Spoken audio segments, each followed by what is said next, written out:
Hi, myself Vasan. Welcome to our channel, EV.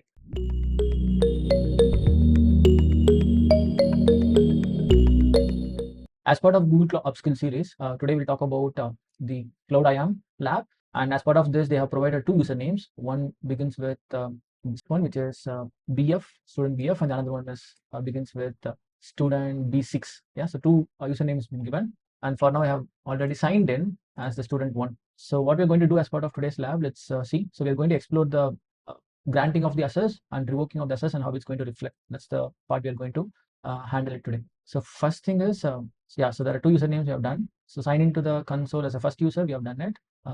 If you are choosing account, yeah, we can see that username one is there, done. So, okay, so now they're asking us to sign as username two. So I have entered the details of username two and the password. Let's give sign in. So we have username one signed in, username two also signed in, done. So let's agree to the terms. All right. Yeah, so now we have username two being signed in. So task one is going to be explore the IAM console and project levels. So let's swap to user one. So if it is BF, then it's going to be user one. Yeah, so we'll take a note as well so that we don't mix it up. So if it is BF, then it's username one. So let's go for the IAM dashboard, which would be this. And in the IAM dashboard, we want to click grant access. Okay. And then here they're asking us to explain the or explore the basic options, what's available. So in the role type, we can see basics. We have browser, editor, owner, and viewer.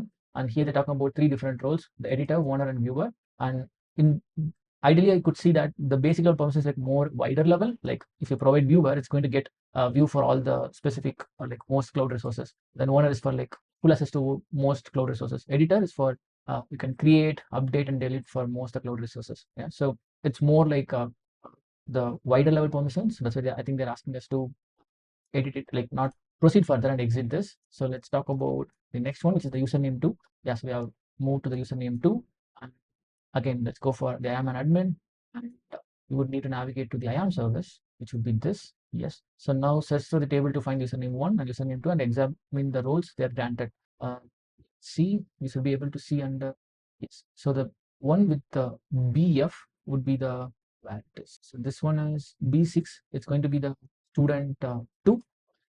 The another one would be the one. Okay, so as role wise, the student two, which is currently we logged in, consists of only the viewer role mapped, whereas for the another account, we could see we have multiple roles being mapped over here. So that's what I could see as the major difference between them. So yeah, we could see the username two as the viewer role granted to it, plus grant access button was grayed out. Yeah, so we couldn't grant any specific access. Whereas in the username one, if I swap the console, so this is the username one, which is okay. So this is the one 0258, which is this where we could see multiple rows been provided, including editor, owner, and viewer. All rows been provided. So the grant access being enabled for the user one. That's a major difference we could see based on the permission level. So task two, prepare a cloud storage bucket for access testing. Ensure that you are in username one. Yeah, we logged in as username one, and let's go for cloud storage. So we made a video on the cloud storage previously, like just prior to this video. So if you haven't checked that, go and check it out. So what we're going to do, so we're going to create a bucket.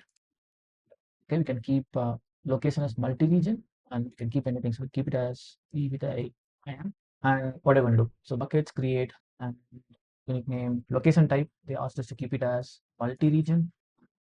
That's fine. So we just need to confirm it. We just keep everything as standard, and they ask us to do any specific stuff.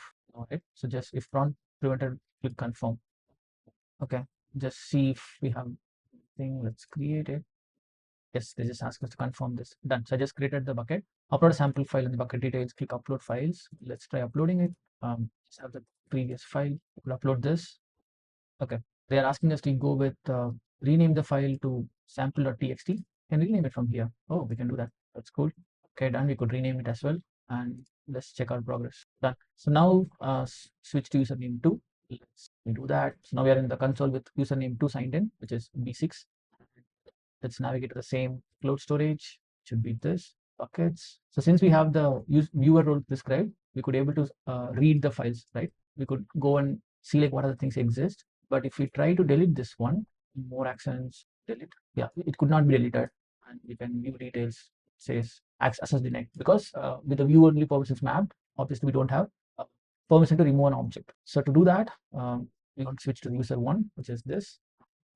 You would need to go to IAM. Let's go for that. Okay, so we want to remove the, so we have this specific user. This is user 2, and we want to remove the viewer role from here. That's done. So we want to save this. Okay, so we don't have any access to it. So okay, so now if we go back to specific viewer, and if we refresh the console from the user 2 and in buckets, okay, I could still see this one. So if we say check my progress, I'm doing something different. Maybe I removed it. Done. Add cloud storage permissions. Okay, let's do that. So copy user to name from the lab connection panel. So it's our name is this. Yes. Okay, you can also copy it from here. That's fine. So switch to user 1 console. So now we are in user 2. Let's move it to user 1 console. And we already in the IAM console part. That's good. Now grant access and then new principals field. Okay, I want to enter the username 2. Done. In the role, we want to use cloud storage. We have that. By product, we have it, which is going to be cloud storage. I know it's going to be like a step-by-step instruction, but once we learn to do for one specific service, then we are just going to mimic it for everywhere. So let's try for cloud storage. And one good thing is they arrange this specific thing in an alphabetical order. So you can see like B comes and then C comes. So in terms of like scrolling, we know like where we can expect the specific one. So in the cloud storage, let's keep storage object viewer. Okay, done. I need to save this. Okay, so now switch to the user 2. Okay, let's switch to the user 2. We go with reading the file. That. Okay, so what they're asking us to do is so activate the cloud cell to open the cell command, prompted continue. So let's do this. Okay, so they're asking us to try it using the specific command. And again, this one is the gsutil, which we tried yesterday lab. Like, let's wait for this specific terminal to connect and then we'll see. Okay, so we would need to use gsutil ls gsutil / the bucket name is e with a yes. Yeah, we have received something like this.